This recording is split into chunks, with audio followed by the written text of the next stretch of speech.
বিনয় এবং বিনম্রতার বৈশিষ্ট্য হবে। তার কারণ হচ্ছে ঈমান আনার পরে সে জানতে পেরেছে আল্লাহ রাব্বুল আলামিনের কর্তৃত্ব থেকে বেরিয়ে আসার ক্ষমতা কারো নাই।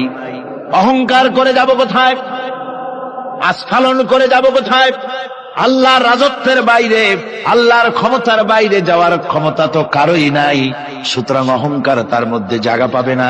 আল্লাহ পাক দুনিয়ার সমস্ত মানুষের জিনকে পরিষ্কার করে বলেছেন, ইয়া মাশারাল জিন্নি ওয়াল ইনস ইন ইসতাতা'তুম আন তানফুযু মিন আকতারিস সামাওয়াতি ওয়াল আরদ فانفذوا لا تنفذون إلا بسلطان। হে পৃথিবীর মানুষেরা আর জেনেরা, যদি সম্ভব হয় আমার আকাশের নিচের থেকে জমিনের উপর থেকে বেরিয়ে যা। লা তানফুযুন, বেরিয়ে যেতে পারবে না। আমি আকাশ এবং জমিন থেকে যদি সম্ভব করতে পারো বেরিয়ে যা। আর যদি কোনো আকাশ থাকে তার নিচে যান, আর যদি কোনো জমিন থাকে তার উপরে যাও। এমন দেশ যদি পাও যেখানে আমার আলো ছাড়া কোনো আলো আছে, আমার বাতাস ছাড়া কোনো বাতাস আছে, আমার চাঁদ সূর্য ছাড়া কোনো চাঁদ সূর্য আছে, যাও সেখানে।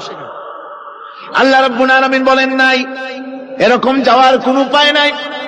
আমি আল্লাহ রাব্বুল আলামিন আকাশ আর জমিন দিয়ে প্যাকেট করে রেখেছি, আটকায় রেখেছি। আমার রাজত্ব থেকে, আমার ক্ষমতা থেকে, আমার কর্তৃত্ব থেকে বেরিয়ে যাওয়ার ক্ষমতা কোনো মানুষের নাই, কোনো জিনের নাই, কোনো প্রাণীর নাই। সুবহানাল্লাহ। মানুষ হচ্ছে অহংকার কিসের হবে? তোমরা হচ্ছ ফকির। আল্লাহ পাক বলছেন ওয়াল্লাহুল গনিয়্যু ওয়া আনতুমুল ফুকারা। আল্লাহ হচ্ছেন গনি। আল্লাহ কি? গনি, বেনিয়াস, বেপরোয়া। ফাআলুল লিমা ইউরিদ, যা খুশি তাই করে, কারো মুখাপেক্ষী নন। কোরআনে কারীমে রব্বুল আলামিন বলেছেন, নবী আপনি আমার ব্যাপারে, আমার গুণাবলীর ব্যাপারে বলুন।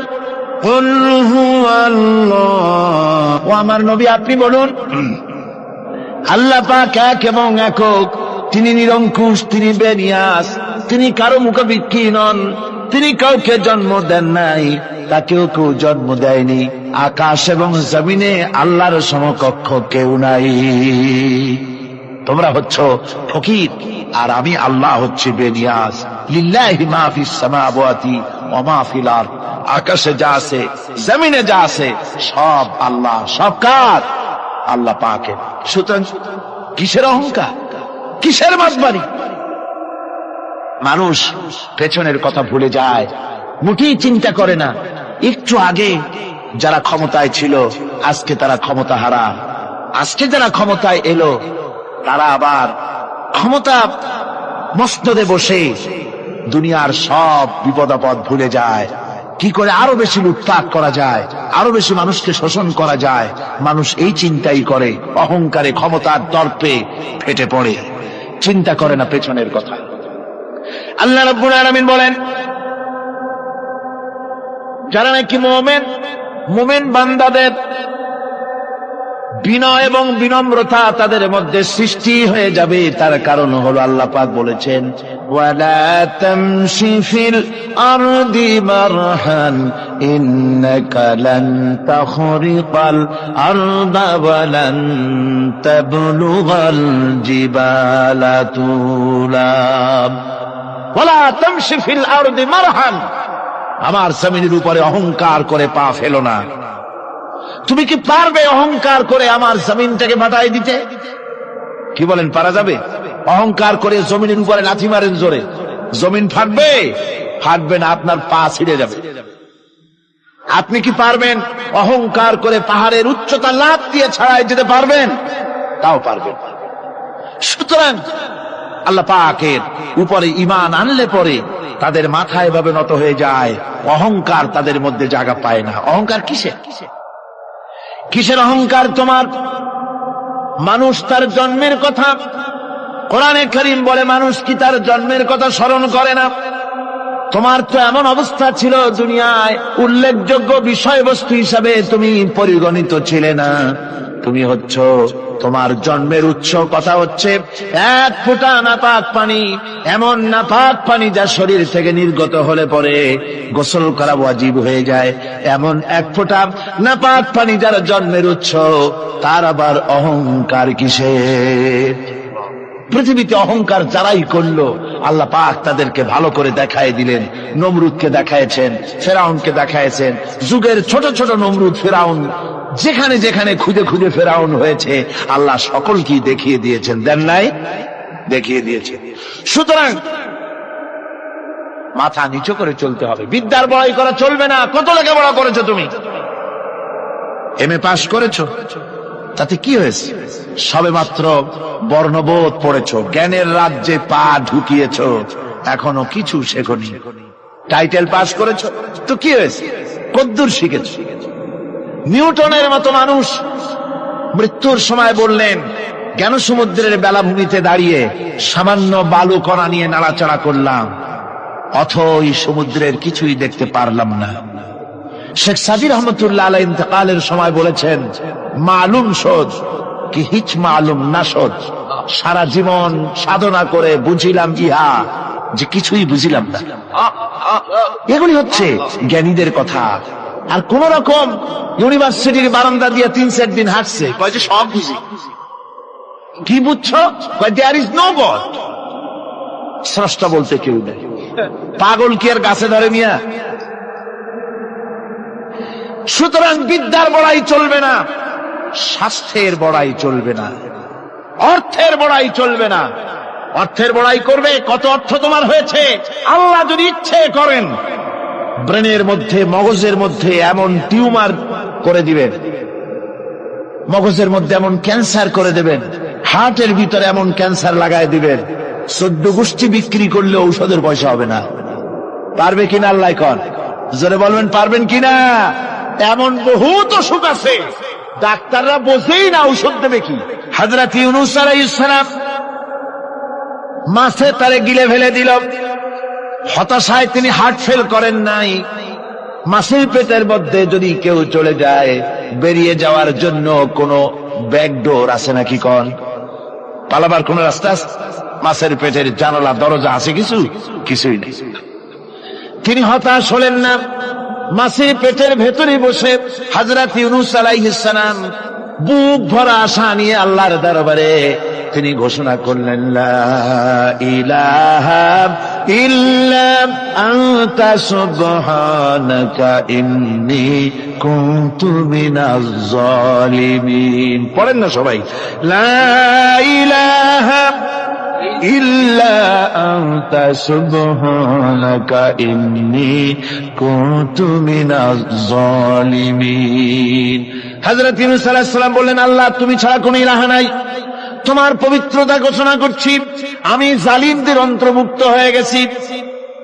তিনি যখন চিল্লাচ্ছিলেন, মাছির পেটের ভিতরে বসে যখন কাতরুক্তি করতেছিলেন, আল্লাহ বুঝি তখন শোনেন নাই সে কথা? কি বলেন?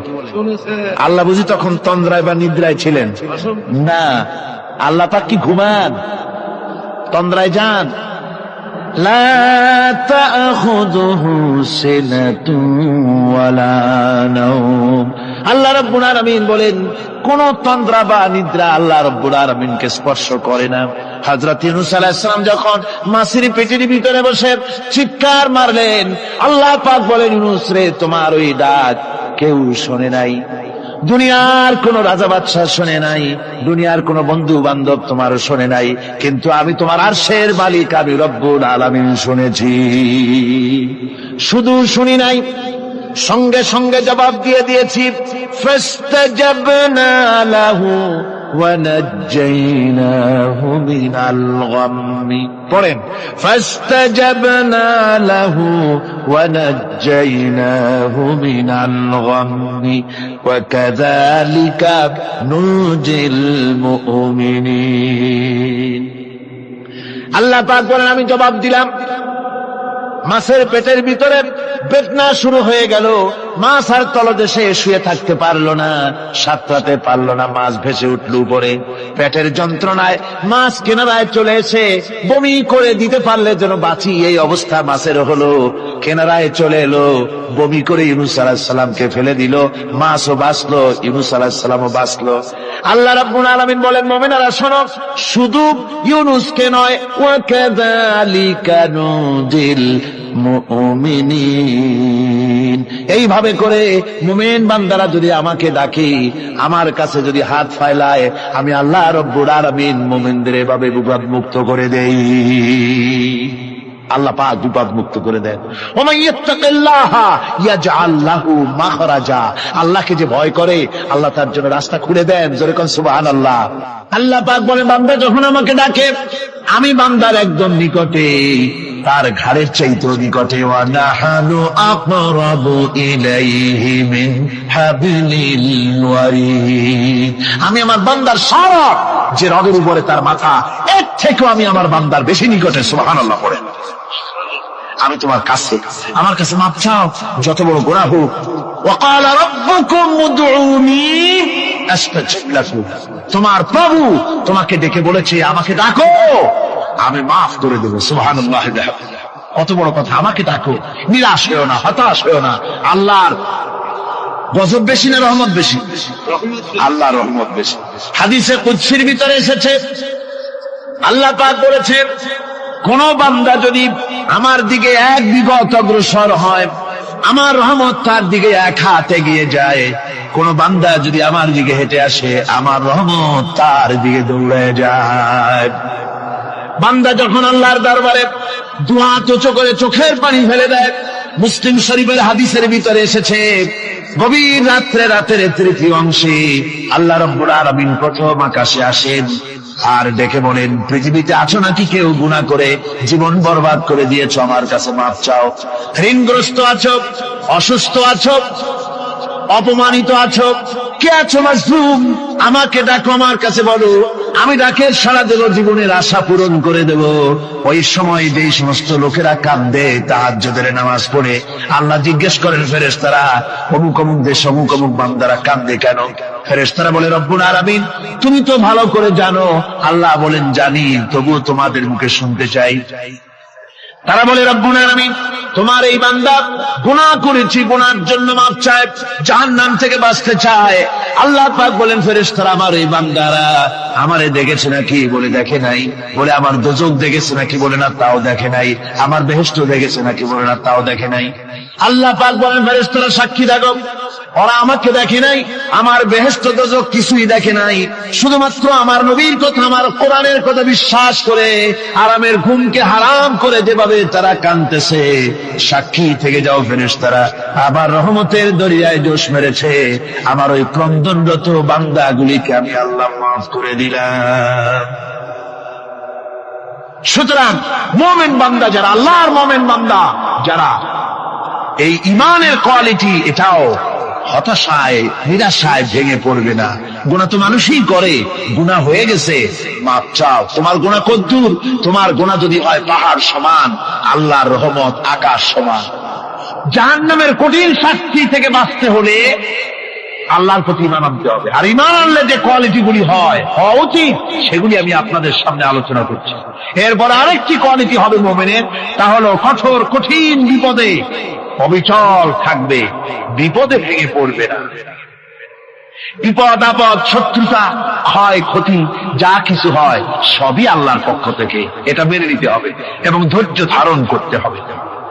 বিপদ মুসিবত শুধু উম্মতের জন্য নয়, দুনিয়ার সমস্ত নবীদের বিপদ এসেছে, হয় নাই? নবীদের বিপদ আসে নাই? কোরআনে কারীম থেকে শুনুন, আল্লাহ রাব্বুল আলামিন বলেন, ওয়া কাযালিকা জাআলনা লিকুল্লি নাবিয়্যিন আদুওয়াম মিনাল মুজরিমিন।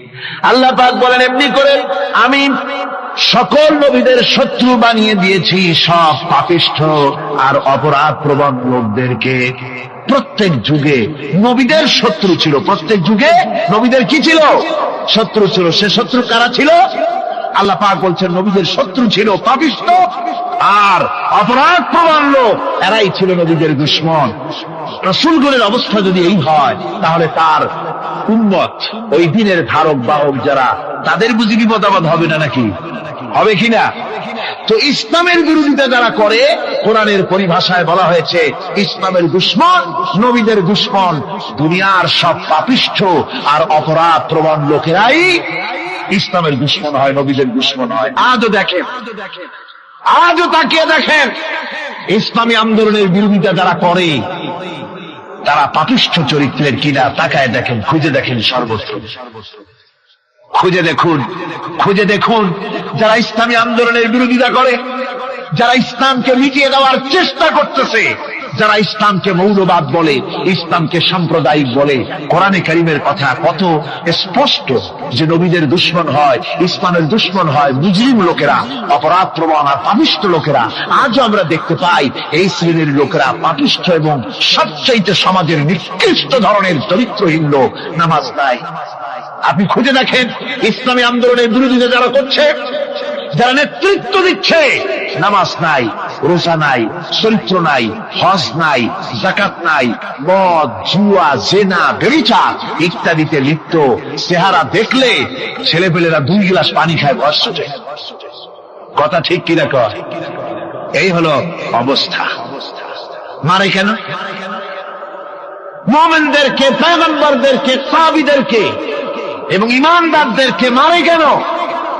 তার কারণ হচ্ছে আল্লাহ রাব্বুল আলামিন বলেছেন, ওয়া মা নাকামু মিনহুম ইল্লা আইয়ুমিনু বিল্লাহিল আজিজিল হামিদ। কাফিররা ঈমানদার লোকদেরকে অন্য কোন অপরাধী নির্যাতন চালায় না, নির্যাতন চালায় শুধু এই কারণে যেহেতু মুমিন লোকেরা পরাক্রমশালী, আল্লাহ রাব্বুল আলামিনের দ্বীনকে কায়েম করতে চায়, তার উপরে ঈমান এনেছে, এই কারণেই তারা মারে। ঠিক কিনা কর?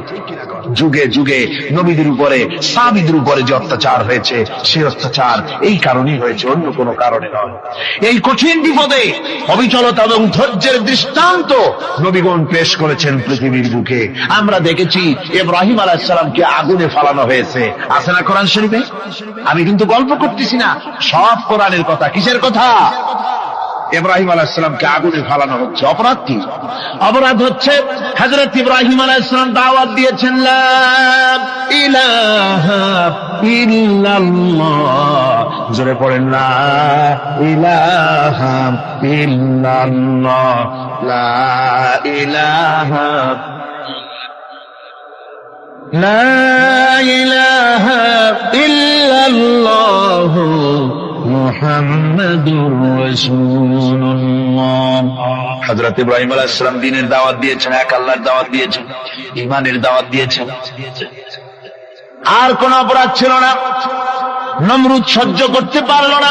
কোরআনে কারীমের মধ্যে সব কথাগুলি আল্লাহ পাক এই জন্য বিধৃত করেছেন, এই জন্য কোরআনে কারীমের মধ্যে সব কথা উঠায় দিয়েছেন, যাতে করে মুমিনেরা বিপদ আসলে পরে যেন ঘাবড়ে না যায়। ইব্রাহিম আলাইহিস সালামকে আগুনে ফালানো হচ্ছে। ফেরেশতা বলছে, ইব্রাহিম তোমারে আগুনে ফালায় দাও হতেছে, আমার কাছে সাহায্য চাও, আমার কাছে ক্ষমতা আছে, আগুনগুলো উঠায় নমরুদের বংশ জ্বালায় দেব। হযরত ইব্রাহিম ফেরেশতার কাছে সাহায্য চাইছিলেন নাকি? তিনি বললেন, ফেরেশতা তোমার কাছে সাহায্য কেন চাইব? আমি তো এমন কোন অন্ধ আল্লাহর ইবাদত করি না যেই অন্ধ স্রষ্টা তার গোলামের দুঃখ দুর্দশা না দেখেন। আমি তোমার কাছে সাহায্য চাইব না। হযরত ইব্রাহিম আলাইহিস সালাম পাশ করলেন। কি বলেন, পাশ করছেন না? ঈমানের পরীক্ষায় পাশ।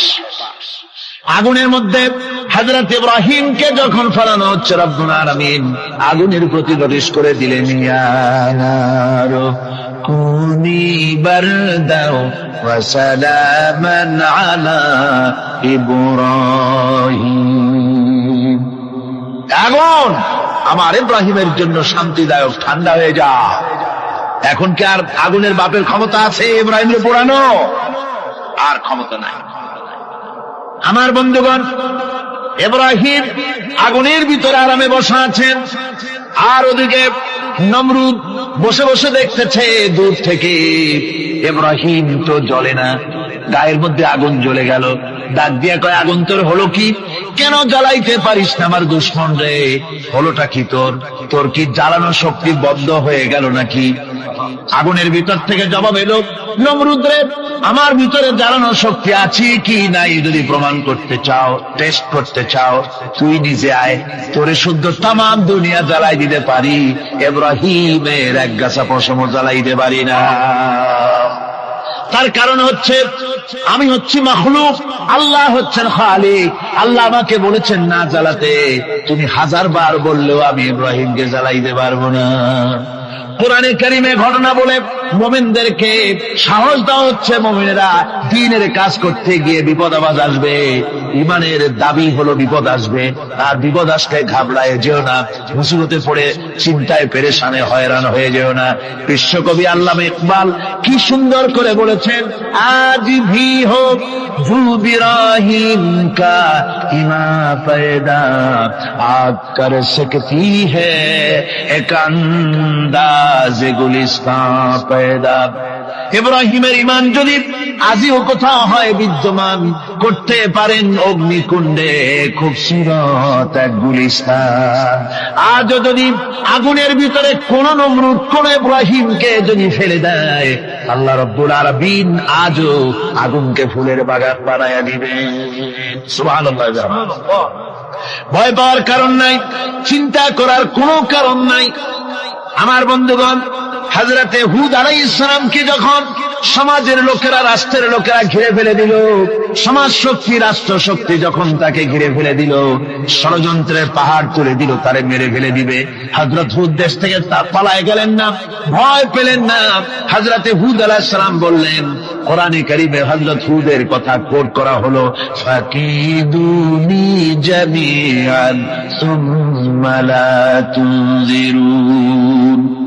সম্মিলিতভাবে ষড়যন্ত্র করো আমার বিরুদ্ধে, সবাই মিলে ষড়যন্ত্র করো, সুম্মা লা তুনজিরুন, আর আমাকে এতটুকু অবকাশ তোমরা দিও না। ইন্নী তাওয়াক্কালতু আলাল্লাহি রাব্বি ওয়া রাব্বিকুম, আমি ভরসা করেছি সেই আল্লাহর উপরে যার কুদরতি হাতের ভেতরে, যিনি আমাদের রব তোমাদেরও রব, আর যার কুদরতি হাতের ভিতরে তামাম পৃথিবীর জানগুলি যার হাতে, সে আল্লাহর উপরে ভরসা করেছি। ষড়যন্ত্র যদ্দূর আছে করতে থাকো, আমি ষড়যন্ত্র পরোয়া করি না। সুবহানাল্লাহ।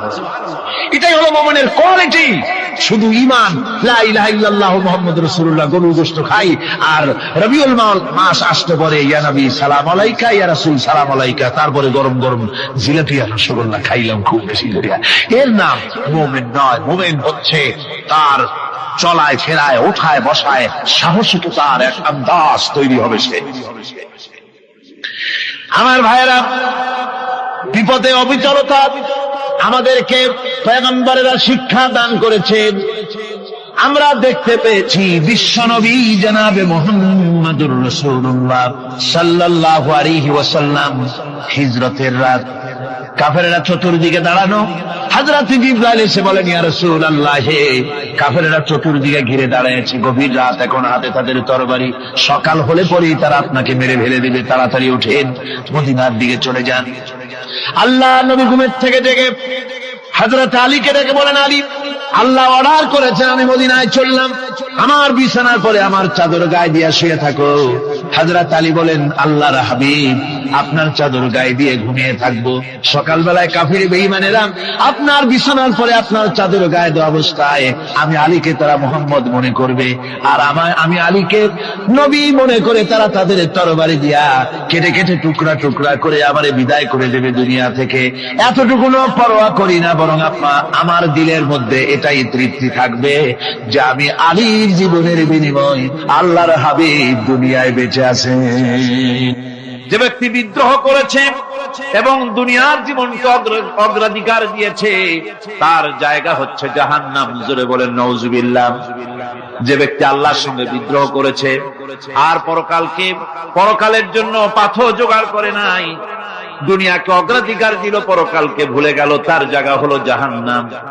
وَأَمَّا مَنْ خَافَ مَقَامَ رَبِّهِ وَنَهَى النَّفْسَ عَنِ الْهَوَى فَإِنَّ الْجَنَّةَ هِيَ الْمَأْوَى।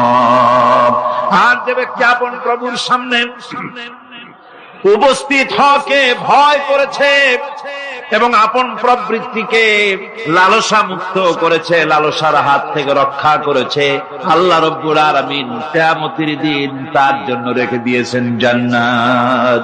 তার জন্য কোন জায়গা? আমাদেরকে পরকাল ভিত্তিক জীবন যাপন যদি করি তাহলে কবরের জবাবগুলি খুব আসান হবে। আর যদি পরকাল ভিত্তিক জীবন যাপন না হয়, কবরটা মুসিবতের জন্য মুসিবত হয়ে যাবে। হযরত ওসমান রাদিয়াল্লাহু তাআলা আনহু কবরের কাছে গিয়ে খুব কাঁদতেন। সাহাবায়ে কেরাম প্রশ্ন করেছেন, হুজুর, রাসূল করিম সাল্লাল্লাহু আলাইহি ওয়াসাল্লাম যখন জান্নাত ও জাহান্নামের ওয়াজ করেন কখনো তো এত বেশি আপনি কাঁদেন না, যত বেশি কাঁদেন কবরের কাছে এসে। কারণ হযরত ওসমান রাদিয়াল্লাহু তাআলা আনহু বলতেন, আমার সাথীরা, আমি আমার হাবিবের কাছে, আল্লাহ রাব্বুল আলামিনের রাসূলের কাছে আমি শুনেছি এই কবরটাই হলো প্রথম স্টেশন, এই কবরটাই হলো প্রথম ইমিগ্রেশন কাউন্টার। এই জায়গায় যদি কেউ ধরা পড়ে যায়, কারো যদি চার্জশিট হয়ে যায়, সব জায়গায় ধরা পড়ে যাবে। হাসরে মিজানে সিরাতে কোন জায়গায় নাজাত পাবে না। আর এই কবরটা যদি কেউ মুক্তি পেয়ে যায়, মিজান সিরাত হাসর সব জায়গা থেকে আল্লাহ তারে ভালোভাবে পার করে দিবেন। এটা হলো আসল জায়গা, মারাত্মক জায়গা, খুব মারাত্মক জায়গা। আমি এটাকে ইমিগ্রেশন কাউন্টার বলেছি আমার ভাষা। ইমিগ্রেশন কাউন্টার যারা বিদেশ ভ্রমণ করেছেন তারা জানেন। লন্ডন যাবেন, আমেরিকা যাবেন, সৌদি আরব যাবেন, যে কোনো বিদেশে যাবেন, গেলেই পাসপোর্ট তারা দেখবে। পাসপোর্টে আপনার ন্যাশনালিটি কোনটা সেটাই তারা জানতে চাইবে। আপনি কোন দল করেন এটা তারা জানতে চাইবে না। আপনি কোন ভাষায় কথা বলেন তাও তাদের জানার দরকার নেই। প্রথমেই তারা আপনার ন্যাশনালিটি দেখবে, আপনার আইডেন্টিটি কি তারা জানতে চাইবে। তারপরে যদি স্যাটিসফ্যাক্টরি হয় আপনাকে ভিসা দিয়ে ভেতরে ঢোকবার ব্যবস্থা করে দেবে। আর যদি তারা স্যাটিসফাইড না হয় তাহলে আপনাকে মেহমানখানায় ঢুকানো হবে, গ্রেফতার করবে। কবর হচ্ছে এ ধরনের একটি ইমিগ্রেশন কাউন্টার। কবরের ভিতরে মানুষ যখনই রাখা হবে সঙ্গে সঙ্গে দুজন ফেরেশতা আসবে। কবরের কাছে যারা এসেছিল দাফন হয়ে যাওয়ার পর এই লোকগুলি 40 কদম যেতে যতক্ষণ লাগে এর মধ্যেই দুজন ফেরেশতা এসে যাবে। এসে জিজ্ঞেস করবে, মান রব্বুকা, তুমি কোন দল করতে? ওটা তাদের জানার দরকার নেই। চাকরি কিসে করতেন ওটা জানার দরকার নেই। ব্যবসা করতেন না চাকরি করতেন প্রয়োজন নেই। প্রথমেই জিজ্ঞাসা করা হবে ন্যাশনালিটি, প্রথমেই জিজ্ঞাসা করা হবে তার ন্যাশনালিটি সম্পর্কে, তার আইডেন্টিটিটা কি, এবং সেটাকে সত্যায়িত করার জন্য, বোঝার জন্য 3টি প্রশ্ন।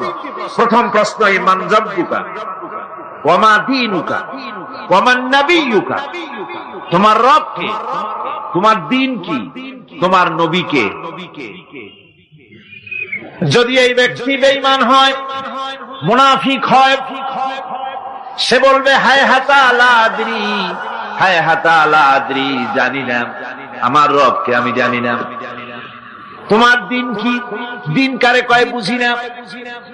এরপরে আল্লাহর নবী জনাবে মুহাম্মদ রাসূলুল্লাহ সাল্লাল্লাহু আলাইহি ওয়াসাল্লাম কে দেখানো হবে, বলা হবে মা কুনতা তাকুলু ফি হাদার রাজুল, এই ব্যক্তি সম্পর্কে তোমার ধারণা কি নিকে, বলবে আমি চিনি না। নাউযুবিল্লাহ। বাস, এরপরে তার যা হবার তাই শুরু হয়ে যাবে। আর যদি বান্দাটা মুমিন হয়, প্রশ্ন করা হবে মান রব্বুকা, জবাব দেবে রব্বি আল্লাহ, আমার রব আল্লাহ রাব্বুল আলামিন। ওয়া মা দীনুকা, দীনুনা ইসলাম, আমার দিন হচ্ছে ইসলাম।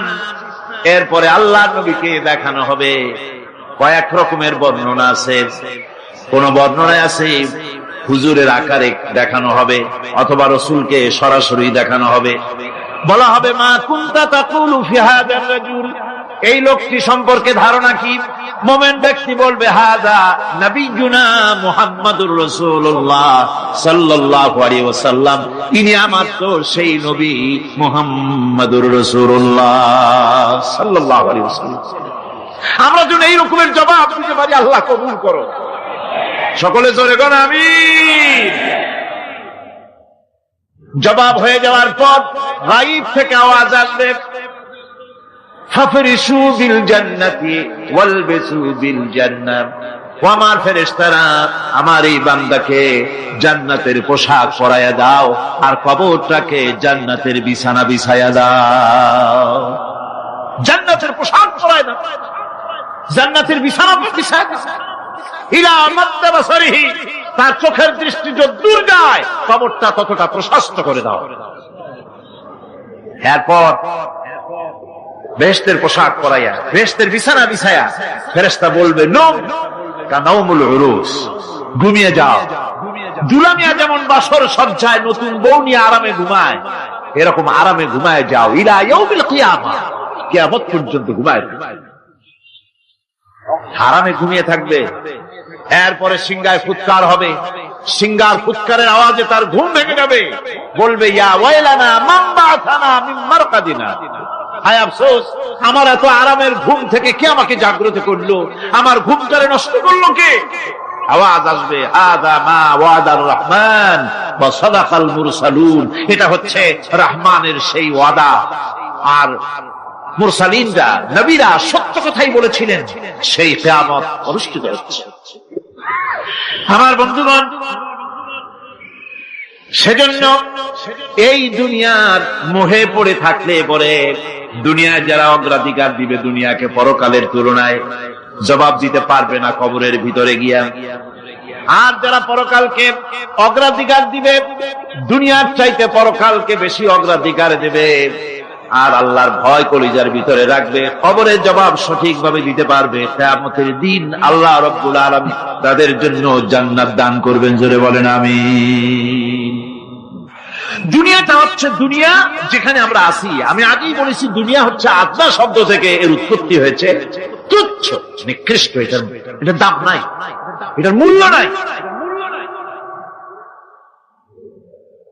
হযরত ইবনে কাইয়িম রাহিমাহুল্লাহ নওয়ারাল্লাহু মারকাদাহু ওয়া জাআলাল জান্নাতা মাথওয়াহু, হযরত ইবনে কাইয়িম তিনি বলছেন, সুন্দর করে বলছেন দুনিয়া সম্পর্কে, মা মাদা ফিদ দুনিয়া আহলামুন ওয়া মা বাকিয়া মিনহা আমানি ওয়াল ওয়াক্তু বাইনাহুমা দাইন। মা মাদা ফিদ দুনিয়া আহলামুন, জীবনের যে অংশ ফেলে এসেছি সেটা আজ একটা স্বপ্ন। ওয়া মা বাকিয়া মিনহা আমানি, আর জীবনের যে অংশ সামনে বাকি আছে সেটা এখন একটা আকাঙ্ক্ষা। ওয়াল ওয়াক্তু বাইনাহুমা দাইন, আর এর মাঝখান থেকে সময় সব চলে যাচ্ছে। কত বড় কথা চিন্তা করেছেন? জীবনের যে অংশ ফেলে এসেছি তা আজকে স্বপ্ন, তা কি বলে স্বপ্ন, আর সামনে যা আছে সেটা আকাঙ্ক্ষা, আর মাঝখান থেকে সময় সব চলে যাচ্ছে। এরপরে তিনি বলছেন, ওয়ামাইয়া সাহাবিদ দুনিয়া ইয়াকুন মিসলা কাবিদিন আলাল মাই খালাতুহু ফুরুজুল আসাবিঈ। দুনিয়াদারের অবস্থা হচ্ছে এই, কেউ যদি দুই হাতে পানি খামসায় ধরে, দুই হাতে কি ধরছে বলে? দুই হাতে পানি খামসায় ধরেছে, খুব মজবুত করে ধরেছে, 2 মুঠ পানি। বলেন থাকবে কতটুকু? কতটুকু থাকবে? এক ফোঁটাও থাকবে না, কারণ তার আঙ্গুলের ফাঁক তার সাথে খেয়ানত করবে, আঙ্গুলের ফাঁক দিয়া পানিগুলি সব বেরিয়ে চলে যাবে। সুতরাং দুনিয়া যারা চায় তারা ঠিক পানি খামসায় ধরলে পানি যেমন হাতের ভেতর থেকে খেয়ানত করে চলে যায়, যারা দুনিয়া চায় দুনিয়াও তাদেরকে এভাবে ফাঁকি দিয়ে চলে যায়। তবুও দুনিয়ার মায়া মানুষের এত বেশি। আল্লাহর নবী বলেন, লাউ কানা লি ইবনি আদামা ওয়াদিন মিন যাহাবিন লাহাব্বা ইয়াকুনা লাহু সানিন। এই পৃথিবীতে যদি কাউকে একটা মাঠ ভরে যদি সোনা দেওয়া যায়, লোকটা বলবে রব্বুল আলামিন, আমি যদি আরেকটা মাঠ এরকম সোনা ভরা পেতাম, দ্বিতীয় আরেকটা মাঠ দেওয়া হলে আবার বলবে যদি তৃতীয় আরেকটা মাঠ সোনা ভরে যদি পেতাম। নবীজি বলেন ওয়ালা ইয়ামলাউ জাওফু ইবনু আদামা ইল্লা তুরাব, মানুষের পেট 3.5 হাত মাটি ছাড়া, কবরের মাটি ছাড়া মানুষের পেট ভরবে না। আরো চাই, আরো চাই, চাওয়ার কোনো শেষ নাই। মানুষ এভাবে করে দুনিয়ার মহব্বতে এমনি পাগল হয়ে যায়, শুধু দুনিয়ার মহব্বত, পরকালকে বেমালুম ভুলে যায়। আমি কিন্তু এই কথা বুঝাতে চাই নাই যে পরকালের মহব্বতে, পরকালের ভয়তে বা পরকালের জন্য দুনিয়া আপনি বাজার ঘাট বেচা কিনা ব্যবসা বাণিজ্য সবকিছু ভুলে যান, না তা নয়। ভুল বোঝার কোনো কারণ নাই। পরকালকে অগ্রাধিকার দিতে হবে, মানে দুনিয়াটা চিরস্থায়ী জায়গা নয়। চিরস্থায়ী হচ্ছে কোনটা? আখিরাত। চিল্লা এখন কোনটা? সুতরাং এখানে যা করতে হবে আখিরাতের জবাবদিহিমূলক জীবনযাপন করতে হবে। আপনি ব্যবসা করবেন, ওজনে কম দিতে পারবেন না, আপনি খাদ্যে ভেজাল দিতে পারবেন না, চুরি করতে পারবেন না, ডাকাতি করতে পারবেন না, জেনা করতে পারবেন না, বদমাশি করতে পারবেন না, মদ খেতে পারবেন না, সন্ত্রাসী হতে পারবেন না, হাইজ্যাকার হতে পারবেন না, চাঁদাবাজ হতে পারবেন না, মুনাফাখোর হতে পারবেন না, আপনি চোরা কারবারি হতে পারবেন না, ঘুষখোর হতে পারবেন না, সুদখোর হতে পারবেন না। এই সব কাজ পরকালকে বিশ্বাস করলেই এ সমস্ত কাজ থেকে মানুষ বিরত থাকতে পারে। কথা ঠিক কিনা? এটাই হচ্ছে। সুতরাং এই পৃথিবী থাকবে না, এটা কি চিরকাল থাকবে না? এর একটা পরিসমাপ্তি ঘটবে। যেমন করে সারা বছর লেখাপড়া করার পর কলেজে, বিশ্ববিদ্যালয়, মাদ্রাসায়, হাই স্কুলে, সব জায়গায় সারা বছর লেখাপড়া করার পর যেমন পরীক্ষা দেওয়ার একটা দিন আসে, সারা বছর ব্যবসা করার পর হিসাব নিকাশ করার যেমন একটা সময় আসে, সারা মাস চাকরি করার পর বেতন পাওয়ার যেমন একটা দিন আসে, সারা জীবন চাকরি করার পর পেনশন পাওয়ার যেমন একটা সময় আসে, অনুরূপ ভাবে এই দুনিয়া যেদিন শেষ হয়ে যাবে, আল্লাহ নির্ধারিত সময় শেষ হয়ে যাওয়ার পর একটা সময় আসবে যখন আল্লাহ রব্বুল আলামিন সব শেষ করে দিবেন, লন্ডভন্ড হয়ে যাবে, কিছু থাকবে না। কোরআনে কারীমে আল্লাহ সব বলেছেন, কোরআনে সব আল্লাহ বলে দিয়েছেন। আল্লাহ পাক বলেন এই পৃথিবীর সব কেমন ভাবে ধ্বংস হবে তার চিত্র আল্লাহ পাক কোরআনে কারীমে তুলে ধরেছেন। ইদাস সামাউ ফাতারাত ওয়া ইদাল কাওয়াকিবু তাসারাত ওয়া ইদাল বিহারু ফুজ্জিরাত ওয়া ইদাল কুবুরু বু'সিরাত। যখন আকাশসমূহ দীর্ঘ বিদীর্ণ হয়ে যাবে, তারকাগুলি বিক্ষিপ্ত হয়ে ছিটকে পড়বে, আর সমুদ্রগুলি উচ্ছ্বসিত হয়ে পড়বে, কবরগুলি সব তার ভেতরে যা আছে উদ্গীরণ করে দেবে, তারকাগুলি স্থিমিত হয়ে যাবে। এরপরে সমস্ত আকাশগুলি কিতাবের পৃষ্ঠার মতো একটার পরে একটা ঠাস ঠাস করে পড়তে থাকবে, চূর্ণ বিচূর্ণ হয়ে ভেঙে চুরে একাকার হয়ে যাবে। পাহাড়গুলিকে উড়িয়ে দেওয়া হবে, চন্দ্র এবং সূর্য একাকার হয়ে যাবে। আল্লাহ রাব্বুল আলামিন বলেন ফাইদা বারিকাল বাসার ওয়া খাসাফাল কমার ওয়া জুমিআশ শামসু ওয়াল কমর। চক্ষু যখন বিস্ফারিত হয়ে যাবে, চাঁদ যখন তার আলো হারিয়ে ফেলবে, সূর্য যখন তার আলো হারিয়ে ফেলবে, চাঁদ আর সূর্য সব একাকার হয়ে যাবে, সেই সময় অবস্থাটা কি চিন্তা করো। মানুষ হয়রান হয়ে দৌড়াদৌড়ি করবে। ওয়াহুমিলাতিল আরদু ওয়াল জিবালু ফাদুক্কাতা দাক্কাতান ওয়াহিদা। জমিন এবং পাহাড়গুলির মধ্যে আল্লাহ রাব্বুল আলামিন সংঘর্ষ বাজিয়ে দিবেন, পাহাড়গুলি ভেঙে চুরে টুকরা টুকরা হয়ে যাবে, পাহাড়গুলি উঁচু করে জমিনের উপরে আছাড় মেরে আল্লাহ রাব্বুল আলামিন ভেঙে চুরে চুরমার করে দিবেন। সুবহানাল্লাহ। ওয়াতাকুনুল জিবালু কালইনিল মানফুস। পাহাড়গুলো পেঁজা ধোনা তুলার মতো করে উড়িয়ে দেওয়া হবে, পাহাড় উড়ে যাবে। সুবহানাল্লাহ। পাহাড় পাথরের তৈরি করা পাহাড়, এই পাহাড়গুলি তুলার মতো হয়ে উড়বে কিভাবে? আমি এই দৃশ্য নিজের চোখে কিছুটা হলেও দেখছি। আজ থেকে 10 দিন আগে আমি ইতালি সফর করে এসেছি। ইতালির রাজধানী রোম। রোম প্রাচীন সভ্যতার লালন ভূমি। কোরআনে কারিমে সূরায়ে রোম রয়েছে, এই রোম সেই রোম। এখানের বাদশার কাছে রাসূল করিম সাল্লাল্লাহু আলাইহি ওয়াসাল্লাম হেরাক্লিয়াসের কাছে চিঠি পাঠিয়েছিলেন, সেই রোম। 12 থেকে 15,000-এর মতো বাংলাদেশি মুসলমান সেখানে আছে। জুমার দিন, যেদিন আমি গেলাম তার পরের দিনই জুমা ছিল। জুমার নামাজ পড়লাম ভ্যাটিকানের কাছেই বিশাল মসজিদ, ইউরোপের ভিতরে সবচেয়ে বড় মসজিদ এটা। রোম ইসলামের দুশমনদের রাজধানী। সেইখানে যখন আযান হচ্ছে আশহাদু আন্না মুহাম্মাদার রাসূলুল্লাহ, আমার অনুভূতির কথা আপনাদেরকে বোঝাতে পারবো না, কি অনুভূতির সৃষ্টি হয়েছে আমার ভেতরে। ভ্যাটিকানের পোপ এক পাশে, কিছু দূরেই ভ্যাটিকান। ওটা হচ্ছে গোটা পৃথিবীর সমস্ত খ্রিস্টানদের কাবা, ভ্যাটিকান। তার পাশেই বিশাল মসজিদ, সেখানে নামাজ পড়লাম। চিন্তার ভেতরে আসলো আল্লাহ রাব্বুল আলামিন তার হাবিবের নাম, তার তাওহীদ, তার রিসালাতকে কিভাবে বিশ্বময় ছড়িয়ে দিলেন। আবু জাহেল চাইছিল মুহাম্মদ সাল্লাল্লাহু আলাইহি ওয়াসাল্লামকে স্তব্ধ করে দেবে, মক্কার জীবনেই নাই।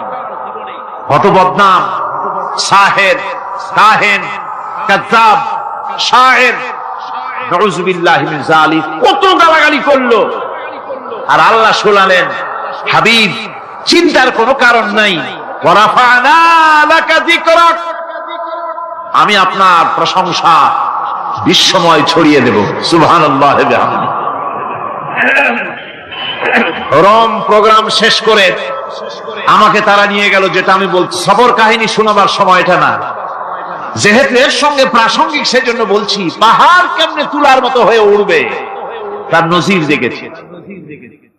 রোম শহর থেকে 300 মাইল দূরে, 300 কিলোমিটার দূরে নেপোলিয়ান বোনাপার্ট তার বাড়ি, এবং ওটা তার নামে একটা প্রভিন্স।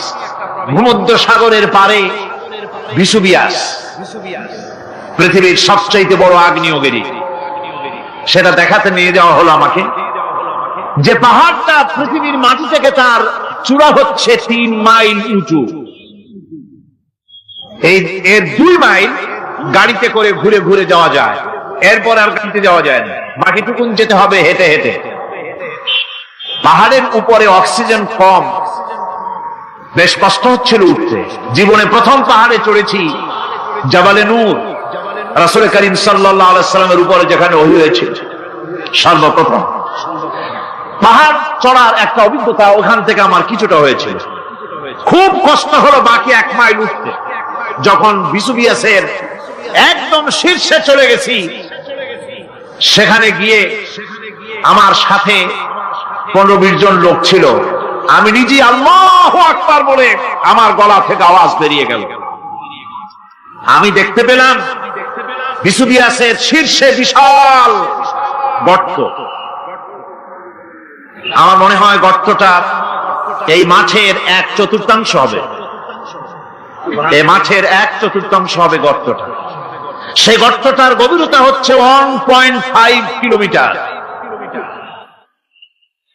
এইখান থেকে পাথরগুলি উত্থিত হয়েছে, আগ্নেয়গিরি পাথর আগুনে গলে লাভা হয়ে এগুলি পাহাড় বেয়ে উপচে পড়েছে, চতুর্দিকে 12 মাইল ছড়িয়ে গিয়েছে। আমার মনে পড়লো ওয়াকুদুহান নাস ওয়াল হিজারা, জাহান্নামের আগুনের ইন্ধন হবে মানুষ আর পাথর। আমি সেখানে সেজদায় পড়ে গিয়া কান্নাম আর বললাম, আল্লাহ জাহান্নামের আগুন হারাম করে দিও আমাদের জন্য। পাথর কিভাবে গলে, পাথরগুলি গলে পুড়ে চতুর্দিকে পড়েছে, আর ছিটকেছে, চতুর্দিকে ছিটকে পড়েছে। সেই পাথরগুলি ছিটকে ছিটকে যেগুলি পুড়ে পড়েছে, সেগুলিকে দূরে সাদা রঙের বলে মনে হয়, কোনোটা সাদা কোনোটা কালো মনে হয়।